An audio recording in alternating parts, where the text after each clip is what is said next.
আমি কুতুবউদ্দিন মল্লিক, দক্ষিণ চব্বিশ পরগনার বিষ্ণুপুর থানা আমার বাড়ি। আমার স্ত্রী লাংসের সমস্যায় খুব ভুগতেন, গ্যাসের সমস্যায় ভুগতেন। এরপর ওনার ব্রেন স্ট্রোক হয়ে যায়, যেটা গত 3 বছর আগে। কিন্তু এখন ফিওনা হার্বালসের ভিটামিক্স খেয়ে এবং কোলন ডিটক্স করে 80% রোগ মুক্ত হয়েছেন।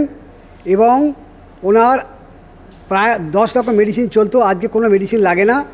একটা মেডিসিন না খেয়েও দিব্যি আমার সঙ্গে এখন মর্নিং ওয়াক করেন এবং 80% সুস্থ অবস্থায় তিনি আমার সঙ্গে হাঁটাচলা করছেন। এই যা সমস্যা বললাম, থাইরয়েড, লাংস এবং ওনার যে ব্রেন স্ট্রোক, এরকম সমস্যা যদি কেউ ভোগেন তাহলে আপনি আমার সঙ্গে যোগাযোগ করতে পারেন। আমার ফোন নাম্বার হলো 9836342995। Thank you.